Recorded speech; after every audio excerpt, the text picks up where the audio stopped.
ठीक है बच्चे, डिस्प्ले आ रहा है, डिस्प्ले पे आप लोगों के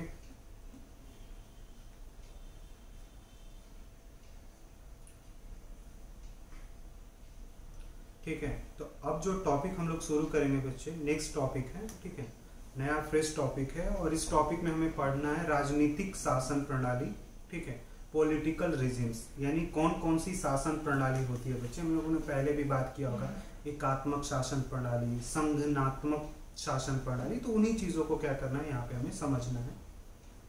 तो शासन, ठीक है, तो आज जो अब जो हम टॉपिक शुरू कर रहे हैं बच्चे, वो पॉलिटिकल रिजिम्स है, और इस पॉलिटिकल रिजिम्स में हम लोगों को शासन प्रणाली के बारे में देखना होता है, राजनीतिक शासन प्रणाली, पॉलिटिकल जो रिजिम्स है उसमें हम लोग, ठीक है। तो सबसे पहले जिस पॉलिटिकल सिस्टम पे बात करेंगे या जिस पॉलिटिकल रिजिम्स पे बात करेंगे बच्चे, वो है डेमोक्रेटिकल पॉलिटिकल सिस्टम, ठीक है, डेमोक्रेटिकल पॉलिटिकल सिस्टम, ठीक है, लोकतांत्रिक शासन प्रणाली। डेमोक्रेटिकल जो सिस्टम होता है, तो सबसे पहले तो ये समझना होता है बच्चे हमें कि लोकतांत्रिक जो शासन प्रणाली है बच्चे, ठीक है, तो लोकतांत्रिक शासन प्रणाली की परिभाषा क्या होगी बच्चे। तो सिंपल सी बात है बच्चे कि जो लोकतांत्रिक शासन प्रणाली होती है बच्चे, वो सहमति पर आधारित एक शासन प्रणाली होती है। जो लोकतांत्रिक शासन प्रणाली होती है, अगर ये बोला जा रहा है कि भारत जो है वो लोकतांत्रिक शासन प्रणाली को क्या करता है, अपनाता है, तो साउंड नहीं आना चाहिए,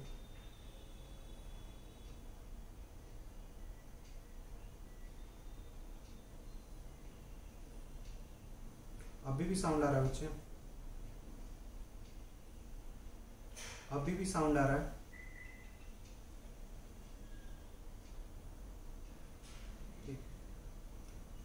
तो कहने का मतलब ये है बच्चे, तुमसे पूछा जाए कि लोकतांत्रिक शासन प्रणाली क्या होती है, तो सिंपल सी बात है बच्चे, लोकतांत्रिक शासन प्रणाली में ये बोलना होता है कि जहाँ पे सहमति पर आधारित, जहाँ सहमति पर आधारित शासन प्रणाली हो, तो जहाँ सहमति होनी चाहिए, जहाँ पे सहमति पर आधारित शासन प्रणाली है बच्चे, उसको हम लोग लोकतांत्रिक शासन प्रणाली बोलते हैं, ठीक है ना। जहाँ पे पब्लिक कंसेंट होना चाहिए, ठीक है, पब्लिक अगर कंसेंट है, हर एक चीज में पब्लिक कंसेंट लिया जा रहा है, पब्लिक की सहमति ली जा रही है बच्चे हर एक चीज में, तो उस कंट्री के पॉलिटिकल सिस्टम को तुम लोकतांत्रिक शासन प्रणाली बोल सकते हो। जिसे भारत में अगर कोई भी डिसीजंस लेना है बच्चे, भारत की जो सरकार है अगर कोई भी डिसीजंस लेती है, तो डिसीजंस लेने से पहले जो भारत की सरकार है वो पब्लिक कंसेंट यानी जनता की सहमति को भी क्या करती है, देखती है कि जनता उस चीज को अपनी सहमति दे रहा है या नहीं दे रहा।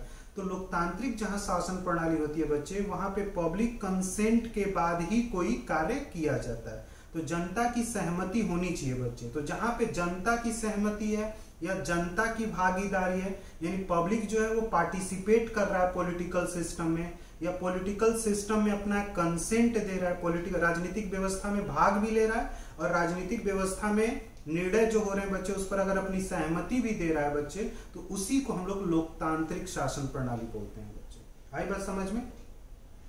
लोकतांत्रिक शासन प्रणाली यानी डेमोक्रेटिकल सिस्टम क्या होता है, तो सीधा बोलना होता है जहां पब्लिक कंसेंट पर डिसीजंस लिए जाते हैं, यानी पब्लिक की सहमति पर निर्णय लिए जाते हैं, या फिर जहां जनता क्या होती है उस राजनीतिक व्यवस्था में एक प्रकार से क्या होती है, भागीदार होती है, तो उस व्यवस्था को हम लोग लोकतांत्रिक शासन प्रणाली बोलते हैं।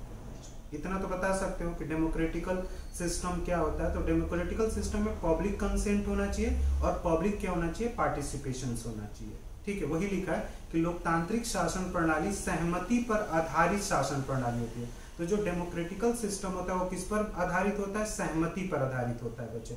लोकतंत्र में सहमति एक आवश्यक शर्त होती है, बिना सहमति के बच्चे कोई भी निर्णय नहीं लिया जाता है। तो एक पूरी की पूरी क्या होनी चाहिए, सहमति होनी चाहिए बच्चे। सेकंड इसमें बोला जाता है, इसमें बहुत से लोग शासन में क्या होते हैं, भागीदार होते हैं। तो जो लोकतांत्रिक जहां शासन प्रणाली होती है बच्चे, वहां पे शासन में लोग क्या क्या होते हैं, एक प्रकार से भागीदार होते हैं, शासन में भाग लेते हैं। शासन में कैसे भाग लेते हैं लोग, तो तुम बोलते हो कि सरकार को टैक्स देकर, सरकारी नौकरियां कर कर, ठीक है ना, सरकार का विरोध कर कर, इस तरह से हम क्या कर देते हैं, शासन में भागीदार होते हैं बच्चे। और सबसे पहले देखा जाता है बच्चे कि सबसे पहले लोकतंत्र का विचार, जो लोकतंत्र का विचार था बच्चे, सबसे पहले डेमोक्रेसीज का जो डेमोक्रेसीज का आइडिया या डेमोक्रेसी का जो डेमोक्रेसी का जो कंसेप्ट है बच्चे, वो सबसे पहले हम जो देखते हैं बच्चे, वो कहाँ पे देखते हैं? एथेंस में देखते हैं। और एथेंस पहला देश था बच्चे 5वीं सदी में, 5th सेंचुरीज में, जिसने एडल्ट सफरेज का क्या किया था? राइट दिया था। एडल्ट सफरेज यानी वयस्क मताधिकार जो था वो एथेंस में 5वीं सदी में क्या था बच्चे? लागू था बच्चे। जबकि 20वीं सदी में जाकर बहुत सारे देशों ने, ठीक है ना, सार्वभौमिक मताधिकार का प्रयोग किया था। लेकिन एथेंस जो था बच्चे, वो 5th सेंचुरीज में अपने लोगों को एक प्रकार से क्या करता था? मत देने का क्या कर रखा था उसने? राइट दे रखा था। वो राइट टू वोट जो था, वहां पे राइट टू वोट में वयस्क लोग आते थे, एडल्ट लोग आते थे। लेकिन पूरी तरह से पूरे वर्ल्ड में राइट टू वोट का राइट बच्चे एडल्ट को कब अवेलेबल हुआ? तो 20th सेंचुरीज में यूनिवर्सल एडल्ट सफरेज बोलते हैं, ठीक है, यूनिवर्सल एडल्ट सफरेज बोला जाता है। सार्वभौमिक मताधिकार का जो प्रयोग हो रहा है बच्चे, वो कहाँ पे होता है? 20वीं सदी में। क्योंकि जो लोकतंत्र होता है बच्चे, लोकतंत्र का जो आधार होता है वो निर्वाचन भी होता है। पूरा लोकतंत्र जो है बच्चे, वो निर्वाचन पर क्या होता है? निर्भर होता है। तो एक निर्वाचित सरकार के द्वारा लोकतंत्र को क्या किया जाता है? चलाया जाता है, ठीक है। जैसे इसमें नेक्स्ट पॉइंट में आओगे, वर्तमान समय में लोकतांत्रिक शासन में जनता के शासन का अर्थ राजनीतिक संस्थाओं में उसकी व्यवस्था से है बच्चे। यानी आज के समय में लोकतांत्रिक शासन का मतलब ये है बच्चे, जो पॉलिटिकल इंस्टीट्यूशन है बच्चे, उस पॉलिटिकल इंस्टीट्यूशन में पब्लिक का किस प्रकार से पार्टिसिपेशन है बच्चे, पब्लिक किस प्रकार से पब्लिक इंस्टीट्यूशंस में भाग ले रही है बच्चे। इससे कहीं ना कहीं एक प्रकार से आज के समय में हम लोकतंत्र को क्या करते हैं? देखते हैं बच्चे। आई बात समझ में? क्लियर है बच्चे? क्लियर है बच्चे? नेक्स्ट पॉइंट लिखा है बच्चे, संसदीय लोकतांत्रिक शासन व्यवस्था में बहुदलीय प्रणाली को अपनाया जाता है। ये लाइन क्लियर हो रहा है? संसदीय लोकतांत्रिक शासन व्यवस्था में बहुदलीय प्रणाली को अपनाया जाता है। इसका मतलब क्लियर हो रहा है आप लोगों को? क्या हो रहा है मतलब? क्या आप लोग इसका मतलब निकालेंगे?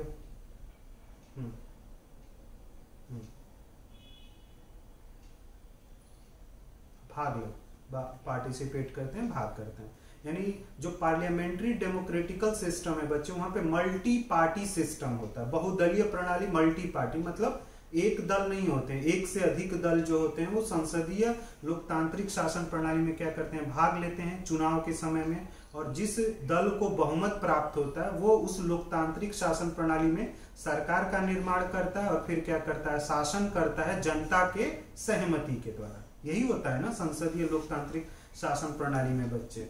पश्चिमी देशों में लोकतांत्रिक शासन चुनावी प्रतिनिधित्व पर आधारित होती है बच्चे। जो वेस्टर्न कंट्रीज हैं वहां पे जो डेमोक्रेटिक जो लोकतांत्रिक शासन प्रणाली है बच्चे, वो किस पर डिपेंड करती है? इलेक्टिव रिप्रेजेंटेटिव्स पर बच्चे। वो सेम भारत में भी इसी प्रकार का दिखता है। ऐसा नहीं कि पश्चिमी देशों में ये चीजें हैं कि वहां चुनावी प्रतिनिधित्व, ठीक है, क्योंकि दल जो होते हैं वो चुनाव में भाग लेते हैं और दलों के जो कैंडिडेट होते हैं बच्चे, वो किसी न किसी एरिया का क्या करते हैं? प्रतिनिधित्व करते हैं। तो लोकतांत्रिक शासन प्रणाली में क्या होता है कि जनता का प्रतिनिधित्व करने वाला होता है, वही जनता से संबंधित क्या करता है? नीतियों का निर्माण करता है, जनता के हित से संबंधित क्या करता है? डिसीजंस लेता है। तो इसी को बच्चे हम लोग इलेक्टेड रिप्रेजेंटेटिव्स बोलते हैं। तो जो वेस्टर्न कंट्री है बच्चे, वहां जो डेमोक्रेटिकल सिस्टम है वो इलेक्शन बेस्ड रिप्रेजेंटेटिव पर क्या होता है? बेस्ड होता है, इलेक्टोरल रिप्रेजेंटेटिव्स पर बेस्ड होता है बच्चे। जो लोकतांत्रिक शासन प्रणाली जो होती है बच्चे, वो समानता को महत्व देती है और स्वतंत्रता को महत्व देती है। जो लोकतांत्रिक शासन प्रणाली होती है बच्चे, वहां समानता, यहाँ पे समानता का मतलब ये है बच्चे इक्वल अपॉर्चुनिटीज। यहाँ पे सभी को समान नहीं करना, यहाँ पे सभी को समान अवसर देना है। लोकतांत्रिक शासन प्रणाली में क्या होता है? सभी के लिए समान अवसर होने चाहिए बच्चे, सभी के लिए समान अवसर पैदा करना चाहिए। लोकतांत्रिक शासन प्रणाली की खास बात ये होती है बच्चे, उसमें खासियत यही होती है। और दूसरा जो डेमोक्रेटिकल सिस्टम होता है बच्चे, वो कहीं ना कहीं फ्रीडम और लिबर्टी को भी क्या करता है? इंपॉर्टेंस देता है। जो डेमोक्रेटिकल सिस्टम होता है बच्चे, जो लोकतांत्रिक शासन प्रणाली होती है बच्चे, उसमें एक तरह से फ्रीडम को भी इंपॉर्टेंस दिया जाता है, यानी स्वतंत्रता को भी महत्व दिया जाता है। यानी लोकतांत्रिक जो शासन प्रणाली होती है बच्चे, बहुदलीय प्रणाली है, यानी मल्टी पार्टी सिस्टम है, तो जनता जो है वो सरकार का विरोध करने का भी अधिकार होता है बच्चे।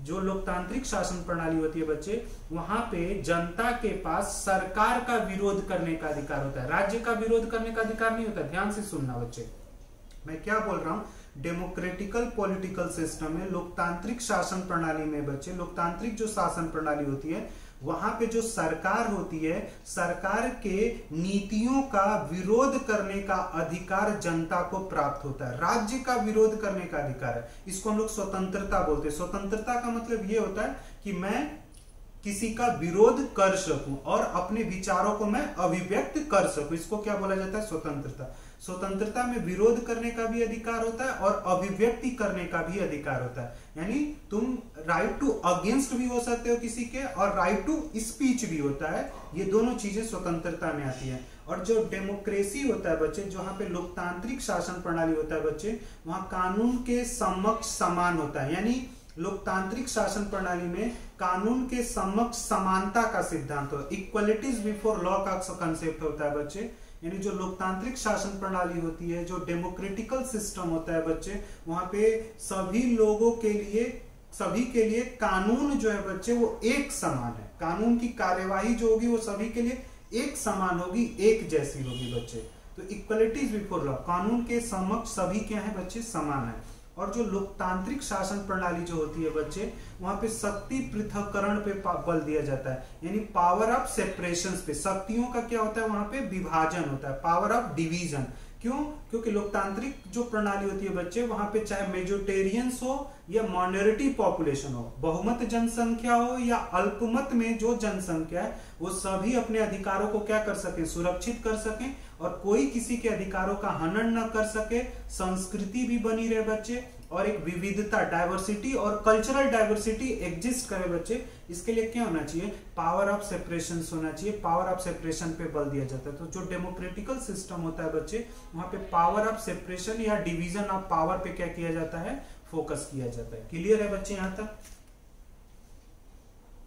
ये अब तुम्हें ध्यान में रखना। अब ये जो मैं विशेषताएं तुम्हें लोकतांत्रिक शासन प्रणाली में बताएं बच्चे, यही हम उदारवाद में भी पढ़ते हैं। तो तुमसे अगर उदारवाद की कुछ विशेषताएं पूछ रहा है ना, तो ये विशेषताएं उदारवाद में बता देना। ये नहीं कि चुप हो गए कि मुझे तो पता ही नहीं है जो उदारवाद में क्या होता है। ठीक है, तो उदारवाद में ये चीजें बता सकते हो, ये चीजें आई बस समझ में बच्चे। नेक्स्ट आओगे बच्चे, गैर लोकतांत्रिक सरकारें। ठीक है ना, नॉन डेमोक्रेटिकल गवर्नमेंट। ठीक है, नॉन डेमोक्रेटिकल गवर्नमेंट क्या होता है बच्चे, ये हमें समझना। मतलब नॉन डेमोक्रेटिकल गवर्नमेंट में ये बोला जाता है बच्चे, जहां पे जनता की सहमति का महत्व नहीं होता है, यानी जहां पे जनता के विचारों को महत्व नहीं दिया जाता है। ठीक है, जहां पे जनता का शासन में भागीदारी जो होती है बच्चे, वो कम से कम होती है, तो उस प्रकार के सिस्टम को, उस प्रकार के व्यवस्था को नॉन डेमोक्रेटिकल गवर्नमेंट बोल सकते हैं, नॉन डेमोक्रेटिक गवर्नमेंट बोला जाता है बच्चे। आई बात समझ में?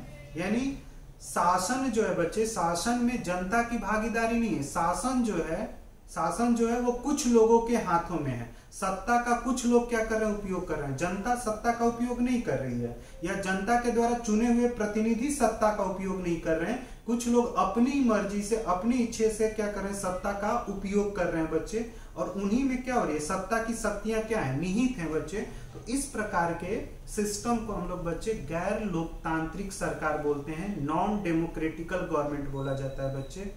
और यहाँ पे जो गवर्नमेंट होती है बच्चे, वो पब्लिक के लिए क्या होती है, अकाउंटेबल नहीं होती है। नॉन डेमोक्रेटिकल गवर्नमेंट में बच्चे, जो गैर लोकतांत्रिक सरकार होती है बच्चे, वहां पे जो सरकारें होती हैं बच्चे, वो जनता के प्रति उत्तरदायी नहीं होती हैं। लेकिन लोकतांत्रिक शासन प्रणाली में बच्चे, डेमोक्रेटिकल सिस्टम में गवर्नमेंट जो है वो पब्लिक के लिए क्या है, अकाउंटेबल है। अगर पब्लिक से गवर्नमेंट ने जो जो प्रोमिसेस किए हैं, अगर गवर्नमेंट उन प्रोमिसेस को पूरा नहीं करती है, तो पब्लिक के पास पावर है कि पब्लिक उस गवर्नमेंट को क्या कर सकती है, अगले 5 साल बाद उसे गवर्नमेंट, अगले 5 साल बाद पब्लिक उस गवर्नमेंट को क्या कर सकती है, बदल सकती है बच्चे। ये फीचर, ये विशेषताएं गैर लोकतांत्रिक सरकारों में नहीं होती है। नॉन डेमोक्रेटिकल गवर्नमेंट में ये फीचर नहीं होता।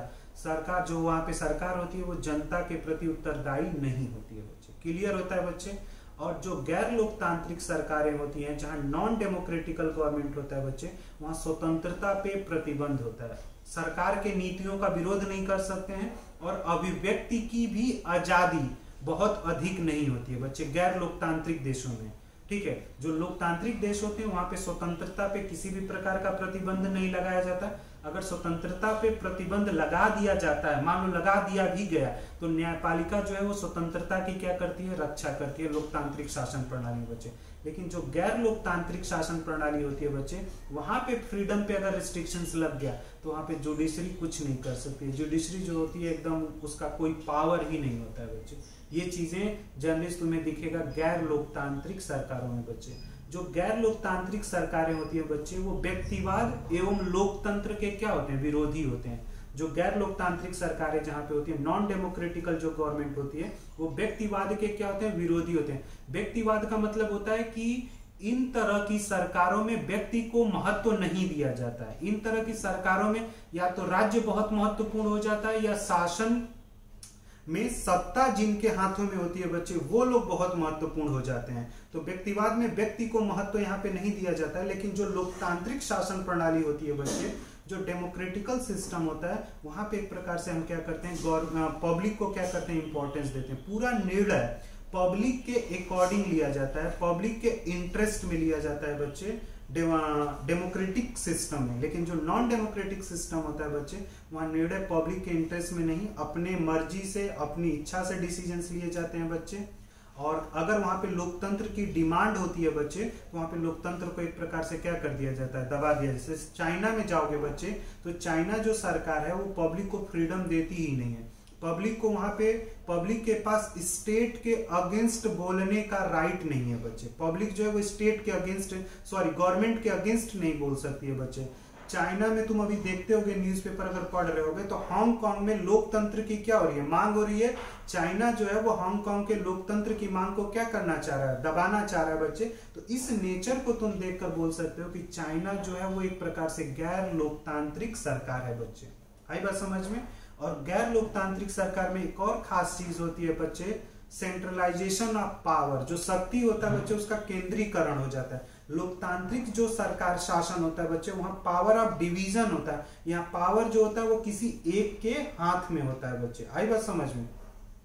और यहाँ पे जो डिसीजंस होते हैं, पॉलिटिकल जो डिसीजंस होते हैं बच्चे, वो मेजॉरिटी के बेस पर नहीं लिए जाते हैं। कुछ लोग सत्ता में होते हैं बच्चे, कुछ लोग पावर अथॉरिटीज में होते हैं। तो जो लोग पावर अथॉरिटीज में होते हैं बच्चे, वही लोग एक प्रकार से क्या करते हैं, निर्णय लेते हैं बच्चे। तो यहाँ पे एक प्रकार का जर्नलिस्ट तुम देखोगे बच्चे कि यहाँ पे इसमें जर्नलिस्ट क्या हो जाता है, राज्य और नागरिक समाज में बड़ा अंतर हो जाता है बच्चे। ठीक है। जो गैर लोकतांत्रिक जो सिस्टम होता है बच्चे, जहाँ पे गैर लोकतांत्रिक जो सरकारें होती हैं, वहाँ राज्य और नागरिक समाज में बड़ा असमानता रहता है बच्चे, बहुत गैप होता है। लेकिन लोकतांत्रिक जो सरकारें होती हैं बच्चे, वहाँ पे राज्य और सरकार के बीच में बहुत अधिक अंतर नहीं होता है बच्चे।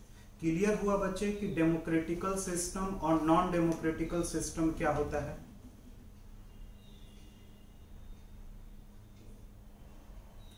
ठीक है बच्चे, ये ध्यान में रखना है। ठीक है, क्योंकि इसके बेसिस पर भी हम लोग क्या करते हैं, कंपैरिजन करते हैं बच्चे।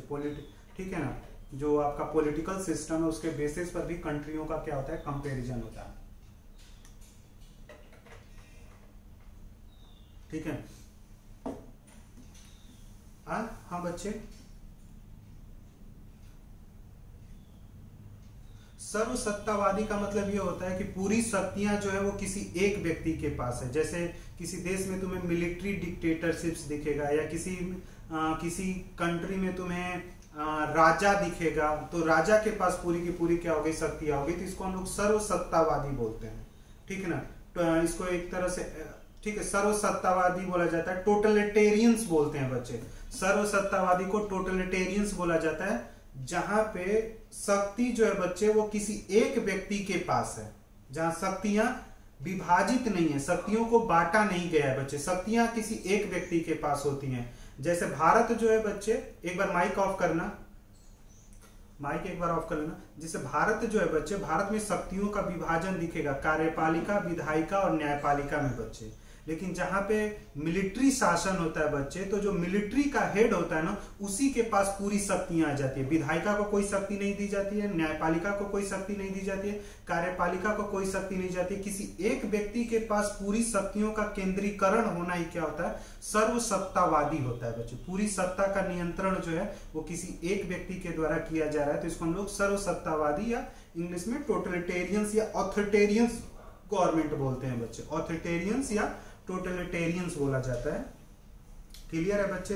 दीपा,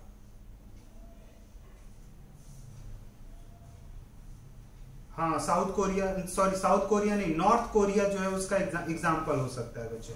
नॉन डेमोक्रेटिक सिस्टम का जो एग्जाम्पल हो सकता है वो तुम्हारा नॉर्थ कोरिया भी हो सकता है। नॉन डेमोक्रेटिक का जो एग्जाम्पल हो सकता है वो चाइना हो सकता है बच्चे, ठीक है। वहां पे व्यक्ति की स्वतंत्रता को महत्व नहीं दिया जाता है, लोकतंत्र के एकदम वो लोग विरोधी होते हैं। चाइना में भी आओगे देखोगे बच्चे तो शक्तियों का एक प्रकार से क्या होगा, केंद्रीकरण दिखेगा बच्चे। जैसे चाइना में शी जिनपिंग जो है वो आजीवन राष्ट्रपति रहेगा, तो वहां चुनाव भी अब नहीं होता है। आई बात समझ में? चाइना में संविधान संशोधन करके, चाइना का जो संविधान है उसमें संशोधन करके बच्चे ये व्यवस्था कर दी गई है कि शी जिनपिंग आजीवन राष्ट्रपति रहेंगे, लाइफ टाइम, जब तक वो जिंदा है वही अब राष्ट्रपति रहेगा। दूसरा राष्ट्रपति के लिए कोई चुनाव नहीं होगा बच्चे वहां पे। तो ये नॉन डेमोक्रेटिकल फीचर होते हैं बच्चे, इनको लोकतांत्रिक शासन प्रणाली की विशेषताएं नहीं बोलते हैं। ये नॉन डेमोक्रेटिक एक क्या होते हैं बच्चे, फीचर होते हैं। आई बात समझ में बच्चे? अब आगे जब आओगे बच्चे तो अगला एक इसी में बच्चे टॉपिक हमें पॉलिटिकल सिस्टम में करना है, शासन के प्रकार, ठीक है, शासन के प्रकार। अब जो शासन के प्रकार हैं बच्चे, शासन के प्रकार को हम लोग शासन के प्रकार, ठीक है, या फिर सरकार के प्रकार, शासन के प्रकार को हम लोग दो भागों में विभाजित कर सकते हैं। और दो भागों में जो विभाजन करोगे बच्चे, ठीक है ना, वो आप कर सकते हो भौगोलिक रूप में। अगर कोई क्षेत्र बहुत बड़ा है और क्षेत्र बहुत छोटा है तो वहां की शासन प्रणाली जो होगी बच्चे, जो वहां का पॉलिटिकल सिस्टम होगा, शासन के जो प्रकार होंगे वो अलग अलग दिखते हैं भौगोलिक आधार पे बच्चे। हर जगह पे एक जैसा शासन प्रणाली नहीं दिखेगा। भारत का शासन प्रणाली अलग है, ब्रिटेन का शासन प्रणाली अलग है, अमेरिका का शासन प्रणाली क्या है बच्चे, अलग है। तो शासन प्रणाली में एक प्रकार का क्या होता है, डिफरेंसेस आता है। जैसे बोला भी गया है कि विश्व में विभिन्न प्रकार की लोकतांत्रिक राजनीतिक व्यवस्थाएं कार्य करती हैं। तो विश्व जो है बच्चे, वर्ल्ड में डेमोक्रेटिकल पॉलिटिकल सिस्टम अलग अलग तरह के हैं बच्चे। लेकिन हम क्या करते थे, भौगोलिक रूप में शक्तियों के विभाजन के आधार पर सरकारों को दो भागों में क्या कर सकते हैं, विभाजित कर सकते हैं। भौगोलिक रूप में शक्तियों के विभाजन के आधार पर सरकार दो भागों में डिवाइड की जा सकती है। ज्योग्राफिकल बेसिस पर पावर का डिवीजन किया जा सकता है और वहां पे दो प्रकार के हम क्या कर सकते हैं, गवर्नमेंट फॉर्म कर सकते हैं बच्चे। एक तो एकात्मक शासन जिसको यूनिटरी गवर्नमेंट बोला जाता है, और दूसरे को संघात्मक शासन जिसको हम लोग फेडरल गवर्नमेंट बोलते हैं। संघात्मक शासन और एकात्मक शासन बच्चे, तो दो प्रकार की शासन प्रणाली होती है बच्चे। अब इस टॉपिक में हमें यह समझना होता है बच्चे कि कोई कंट्री जो है वो यूनिटरी फीचर को क्यों अपना रही है, ऐसे क्या कारण है जिसके वजह से उसे अपने यहाँ बच्चे यूनिटरी गवर्नमेंट को अपनाना पड़ रहा है, और कोई दूसरी कंट्री है बच्चे वो अपने यहाँ क्यों दूसरे तरह के पॉलिटिकल सिस्टम को अपना रहा है या पॉलिटिकल गवर्नमेंट को अपना रहा है बच्चे। ऐसे कुछ कारण होते हैं जिसके वजह से अलग अलग तुम्हें पॉलिटिकल सिस्टम दिखेंगे बच्चे। अब यहाँ पे आओगे बच्चे तो देखो एक एक पॉइंट हम समझते चलेंगे। एकात्मक शासन प्रणाली उठा रहे हैं, यूनिटरी गवर्नमेंट, और उसमें फर्स्ट पॉइंट लिखा है बच्चे, एकात्मक शासन प्रणाली सामाजिक एवं भौगोलिक वातावरण से क्या होता है, प्रभावित होता है। तो किसी भी कंट्री का पॉलिटिकल सिस्टम बच्चे वहां के सोशियो ज्योग्राफी फैक्टर जो होता है, सामाजिक और जो भौगोलिक वातावरण होता है, वो कहीं ना कहीं, ठीक है, आपके शासन प्रणाली को क्या करता है, प्रभावित करता है बच्चे। इसीलिए तो तुलनात्मक राजनीति में बच्चे, कंपैरेटिव पॉलिटिक्स में हम लोग मॉडर्न अप्रोचेस पढ़ते हैं कि सिर्फ संविधान के आधार पे तुलना मत करिए, ये भी देखिए कि कहीं पे एकात्मक शासन स्थापित हो रही है, कहीं पे एकात्मक शासन प्रणाली को अपनाया जा रहा है, यूनिटरी गवर्नमेंट को हम एडॉप्ट कर रहे हैं बच्चे, तो उसके पीछे क्या रीजन है। तो उसके पीछे का रीजन हो सकता है सोशियो एंड ज्योग्राफिकल फैक्टर, सामाजिक और भौगोलिक वातावरण जो है बच्चे वो किसी देश के शासन प्रणाली को एडॉप्ट करने में क्या करते हैं, मदद करते हैं बच्चे। क्लियर हुआ इतना? कोई कंफ्यूजन? तो अगर तुमसे कोई ये पूछे बच्चे कि भारत में जो शासन प्रणाली, राजनीतिक, जो भारत की राजनीतिक शासन प्रणाली है बच्चे, इंडिया का जो पॉलिटिकल सिस्टम है, हम लोग उसको क्वाइसी फेडरल पॉलिटिकल सिस्टम बोलते हैं, अर्ध संघात्मक शासन प्रणाली, अर्ध संघात्मक शासन प्रणाली। तो ये अगर तुमसे कोई पूछे बच्चे कि ये बताइए कि भारत में अर्ध संघात्मक शासन प्रणाली को क्यों अपनाया गया, तो क्या आंसर दोगे ऑब्जेक्टिव के फॉर्म में, वस्तुनिष्ठ एक उत्तर देना है। क्या आप उत्तर दोगे कि भारत में क्वासी फेडरल सिस्टम को क्यों अडॉप्ट किया गया, इसका कारण बताना है एक दो शब्दों में, तो क्या बताओगे आप लोग? हाँ कारण, हाँ बस क्लियर। तो अब क्लियर हुआ कि भारत में जो क्वासी फेडरल सिस्टम है बच्चे वो क्यों अडॉप्ट हो रहा है। एक तो सामाजिक और भौगोलिक वातावरण जो है बच्चे वो इस प्रकार का हमारा था जिसके वजह से हमें क्वासी फेडरल सिस्टम को क्या करना पड़ा, अडॉप्ट करना पड़ा, अर्ध संघात्मक शासन प्रणाली को अपनाना पड़ा। और भी कारण होते हैं बच्चे, जिन देशों में सामाजिक विविधता का अभाव एवं भौगोलिक क्षेत्र छोटा है उनमें एकात्मक शासन का क्या करना चाहिए, प्रयोग करना चाहिए। मतलब जहां पे सोशल डाइवर्सिफिकेशन जो है बच्चे वो जीरो है, सोशल डाइवर्सिफिकेशन जीरो है बच्चे, और जिसका ज्योग्राफिकल साइज स्मॉल है बच्चे, वो कंट्रियां एक प्रकार से क्या करती हैं, एकात्मक शासन प्रणाली को अपनाती हैं बच्चे। अब तुम्हें समझ में आ रहा होगा बच्चे कि भारत ने प्योर रूप में, शुद्ध रूप में एकात्मक शासन प्रणाली को क्यों नहीं अपनाया होगा, क्योंकि भारत में सामाजिक विविधता थी बच्चे। ये एकात्मक शासन प्रणाली वहीं पर काम बेहतर करती है जहां सामाजिक विविधता ना हो, सोशल डाइवर्सिटी एग्जिस्ट नहीं कर रहा हो बच्चे, वहां पे एकात्मक शासन प्रणाली हो सकती है। या फिर एकात्मक शासन प्रणाली वहां पे भी कार्य करती है जिसका ज्योग्राफिकल साइज क्या हो, छोटा हो। भारत में सोशल सामाजिक विविधता है या नहीं बच्चे? भारत में सामाजिक विविधता है, सोशल डाइवर्सिफिकेशन है, इंडिया जो है सोशली डाइवर्सिफिकेशन है। भारत का ज्योग्राफी छोटा है या बहुत बड़ी ज्योग्राफी का एरिया है बच्चे, बड़ा है। तो इस वजह से बच्चे हमने प्योर रूप में एकात्मक शासन प्रणाली को नहीं अपनाया, इसीलिए तो हमने अर्ध संगठनात्मक शासन प्रणाली, मतलब हमने एकात्मक शासन प्रणाली की कुछ विशेषताओं को अपनाते हैं लेकिन पूरी जो विशेषताएं उस पूरी विशेषताओं को नहीं अपनाते हैं बच्चे। आई बात समझ में? ये कहां काम बेहतर करता है? ब्रिटेन में काम करता है। ब्रिटेन को अगर देखोगे बच्चे, देखने उसकी ज्योग्राफिकल साइज देखोगे बहुत छोटा है और वहां पे इतनी डाइवर्सिफिकेशन नहीं है। भारत में देखोगे बहुत सारी जातियां हैं, बहुत सारा कल्चर है, बहुत सारी भाषा है। तो यहाँ पे एकात्मक शासन प्रणाली के द्वारा अस्थायित्व नहीं लाया जा सकता है बच्चे। तो भारत में अस्थायित्व बनाकर अगर रखना है बच्चे तो हमें किसी दूसरे प्रकार के पॉलिटिकल सिस्टम को क्या करना पड़ेगा, अडॉप्ट करना पड़ेगा। तो हमारे जो संविधान निर्माता थे बच्चे वो इन चीजों को क्या कर रहे थे, समझ रहे थे, तभी उन्होंने क्वासी फेडरल सिस्टम को क्या कर दिया था, संविधान में रखा कि हमारा जो पॉलिटिकल सिस्टम होगा वो क्वासी फेडरल सिस्टम होगा, अर्ध संघनात्मक शासन प्रणाली की विशेषता होगी, जिसमें संघनात्मक शासन प्रणाली की भी विशेषताएं होंगी, फेडरल गवर्नमेंट के भी फीचर होंगे और यूनिटरी गवर्नमेंट के भी क्या होंगे, फीचर होंगे। ये दोनों फीचर आपको क्वासी फेडरल सिस्टम में दिखते हैं बच्चे। क्लियर है बच्चे? ये तुमसे पूछा जाएगा, लिख देगा पेपर में एकात्मक शासन की कौन सी विशेषता नहीं है, तो इसलिए बहुत ध्यान से इन चीजों को समझ लेना बच्चे, और ये बेसिक चीजें हैं। ठीक है, ठीक है। जहां एकात्मक शासन प्रणाली होती है बच्चे वहां पे दो प्रकार की सरकारें होती हैं, एक तो केंद्र सरकार होती है और एक लोकल गवर्नमेंट होती है, स्थानीय सरकार होती है। एकात्मक शासन प्रणाली में राज्य सरकारें नहीं होती हैं। ध्यान में आई बात समझ में? यूनिटरी जहां फीचर होता है, जहां यूनिटरी गवर्नमेंट होती है बच्चे वहां सेंट्रल गवर्नमेंट होता है, सेंटर गवर्नमेंट होती है और लोकल गवर्नमेंट होती है बच्चे। वहां पे नगर पालिका काम करती होगी या विलेज विलेज होगा तो वहां पे पंचायती सिस्टम जैसी चीजें क्या होती हैं, कार्य करती हैं बच्चे। आई बात समझ में?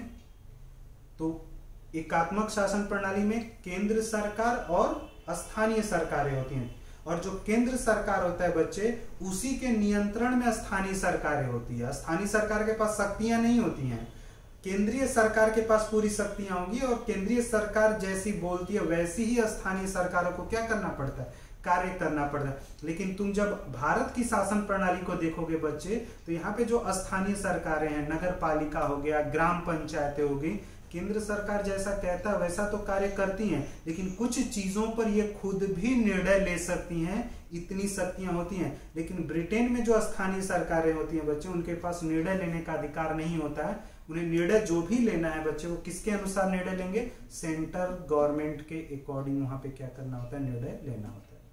क्लियर? एकात्मक शासन में संपूर्ण शक्तियां केवल केंद्रीय सरकार में निहित होती हैं। जहां यूनिटरी गवर्नमेंट होता है बच्चे, जहां यूनिटरी गवर्नमेंट होता है वहां पे जो सेंट्रल गवर्नमेंट होती है बच्चे, उसी के पास पूरी पावर होती है। लोकल गवर्नमेंट को पावर दिया ही नहीं जाता। यानी कानून का निर्धारण, कौन सा कानून बनेगा, कौन सा लॉ बनेगा बच्चे, ये भी डिसाइड कौन करता है वहां पे, सीधा का सीधा डिसाइड किसके द्वारा किया जाए, केंद्र करेगी। ठीक है, और पॉलिसीज को इंप्लीमेंट यानी नीतियों का जो निर्धारण होता है, इंप्लीमेंशन जो होता है बच्चे, ये भी डिसाइड कौन करेगा बच्चे, सीधा का सीधा कौन करती है, सेंट्रल, केंद्र सरकार। जैसे एग्जांपल में तुम आओगे तो और समझ में आएगा। ग्रेट ब्रिटेन इन व्यवस्थाओं में राज्य सरकारें एवं नगर निगम की तरह होती हैं बच्चे। जैसे जहां पे फेडरल गवर्नमेंट होता है बच्चे, वहां पे राज्य सरकारें जिस तरह से काम करती हैं, उसी तरह से ब्रिटेन में राज्य सरकार के जगह पे नगर निगम जो है वो कार्य करते हैं। लेकिन उनके पास संवैधानिक अधिकार नहीं होते हैं, कॉन्स्टिट्यूशनल राइट नहीं होता। कॉन्स्टिट्यूशनल राइट पूरा किसको दिया जाता है, यूनिटरी गवर्नमेंट में, सीधा का सीधा किसको दे दिया जाएगा, सेंट्रल गवर्नमेंट को दिया जाता है। लोकल गवर्नमेंट के पास कोई अधिकार नहीं होता। केवल ऐसे अधिकार व शक्तियां होते हैं जिसे केंद्रीय सरकारें स्थानीय शासन को सुचारू रूप से चलाने हेतु, मतलब लोकल गवर्नमेंट को चलाने के लिए जितनी शक्तियां चाहिए बच्चे, उतनी ही शक्तियां जो हैं वो लोकल गवर्नमेंट को दी जाती हैं, उससे अधिक शक्तियां नहीं दी जाती हैं बच्चे। यहाँ पे क्या होगा, संविधान होगा, केंद्रीय सरकारें होंगी, स्थानीय सरकार होगी, नागरिक होगा। इसी को एकात्मक शासन बोलते हैं बच्चे। क्लियर हुआ? यूनिटरी गवर्नमेंट क्या होती है, एकात्मक शासन क्या होता है, ये क्लियर है सभी लोगों को? अब तो ठीक है। अब आगे आएंगे बच्चे, तो आगे जब आते हैं संघात्मक शासन, फेडरल गवर्नमेंट। दो ही तरह का गवर्नमेंट मिलेगा बच्चे पूरे वर्ल्ड में, या तो यूनिटरी गवर्नमेंट मिलेगा, या तो फेडरल, या तो फिर मिक्स। तीन तरह की गवर्नमेंट मिल सकती हैं पूरे अगर वर्ल्ड में देखा जाए तो। 3 टाइप्स ऑफ गवर्नमेंट हो सकती है, या तो यूनिटरी गवर्नमेंट होगी, या तो फेडरल गवर्नमेंट होगी, या तो फिर बच्चे क्या होगी, क्वासी फेडरल होगी। यही हो सकता है, मिक्स हो सकता है, उसके अलावा और नहीं दे। हाँ, ये डेमोक्रेटिकल सिस्टम, मतलब ये जो है बच्चे, ये डेमोक्रेटिकल गवर्नमेंट्स हैं, ये ध्यान में रखना। इसके अलावा और भी मिलता है, मिलिट्री डिक्टेटरशिप्स के अंदर भी गवर्नमेंट मिलती हैं। लेकिन ये जो गवर्नमेंट मिलेंगे तुम्हें, फेडरल गवर्नमेंट और यूनिटरी गवर्नमेंट जो तुम्हें दिखेगा बच्चे, वो सिर्फ डेमोक्रेटिकल सिस्टम में दिखता है। भारत में ये दिखेगा, अमेरिका में दिखेगा, स्विट्जरलैंड में दिखेगा, कनाडा में दिखेगा बच्चे, ये फीचर तुम्हें मिल सकता है। ठीक है। अब संघनात्मक शासन क्या होता है बच्चे, फेडरल गवर्नमेंट क्या होता है, तो वहां पे बोला जाता है भौगोलिक रूप में विशाल देशों में शासन का संचालन एक केंद्र से संभव नहीं है। विविधतापूर्ण एवं बहुलवादी समाज के संचालन में सभी समूह के अधिकारों की मान्यता एवं रक्षा के लिए संघनात्मक शासन जो होता है वो बेहतर होता है बच्चे।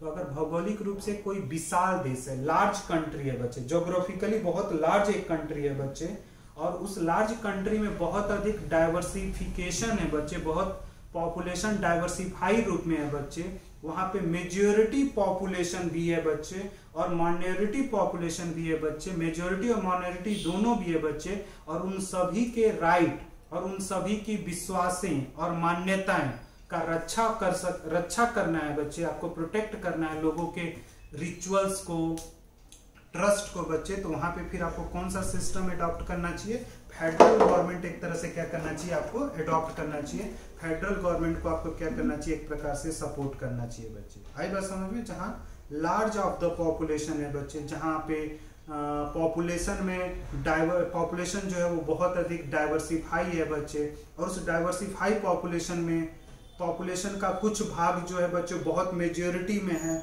और पॉपुलेशन का कुछ पार्ट जो है माइनॉरिटी फॉर्म में है बच्चे। तो दोनों के राइट, कल्चर, रिचुअल्स, ठीक है ना, ट्रस्ट, ये सारी चीजें क्या हो सके, प्रोटेक्ट हो सके बच्चे। तो उसके लिए आपको federal political system, federal government जैसी चीजों को क्या करना चाहिए, एडॉप्ट करना चाहिए बच्चे।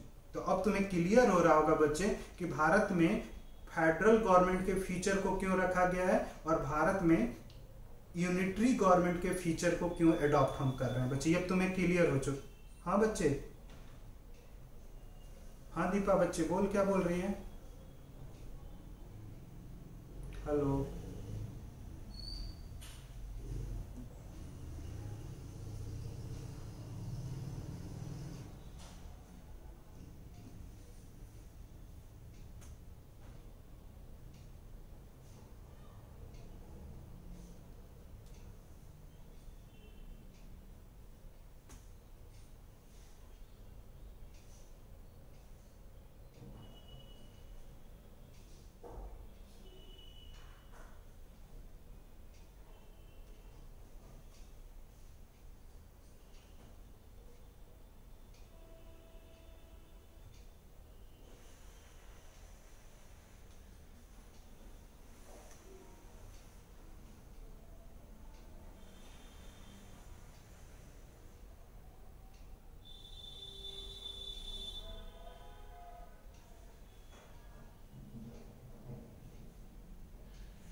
आवाज आ रही है बच्चों?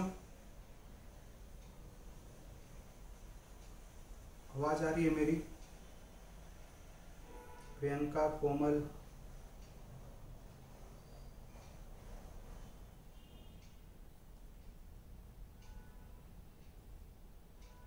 आवाज आ रही है बच्चों मेरी?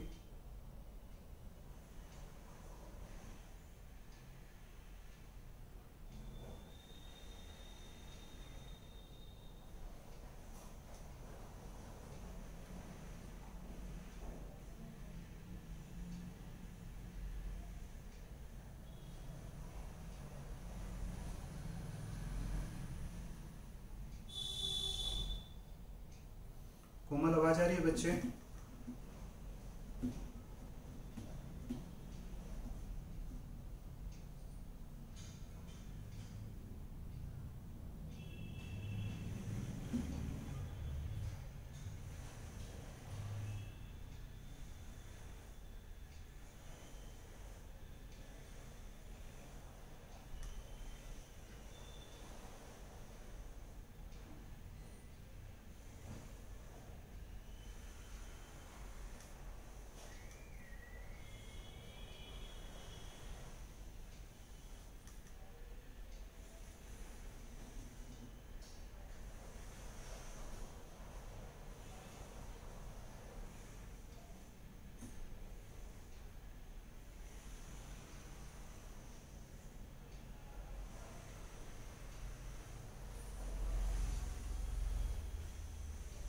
आवाज आ रहा है बच्चे? ठीक है बच्चे।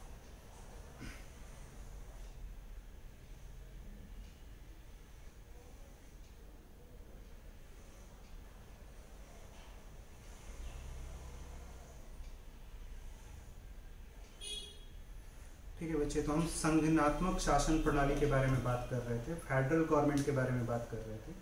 तो ये ध्यान में रखना है बच्चे कि जो फेडरल गवर्नमेंट होता है, ठीक है, federal government, generally federal government के मॉडल को वहीं पर हमें एक्सेप्ट करना होता है जिस कंट्री की ज्योग्राफी बड़ी हो और जहाँ पे बहुत अधिक जनसंख्या में एक विविधता हो बच्चे, और जहाँ पे एक बहुलवादी समाज है बच्चे, और उसी समाज में एक अल्पसंख्यक समाज भी है बच्चे, तो उनकी रक्षा करना है, उनके अधिकारों को हमें सुरक्षित करना है बच्चे। तो वहाँ पे हमें एक प्रकार से संगठनात्मक शासन को ही बेहतर माना जाता है कि इस प्रकार की व्यवस्था के लिए जो बेहतर गवर्नमेंट होती है बच्चे, वो फेडरल गवर्नमेंट होती है बच्चे। क्लियर है इतनी चीजें बच्चे?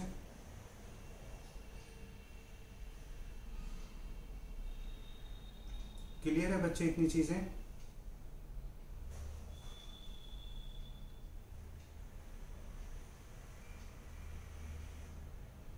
आवाज आ रही है मेरी आप लोगों को?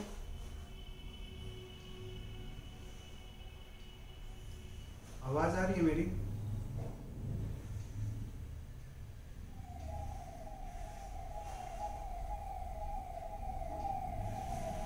कोमल, आवाज आ रही है बच्चे?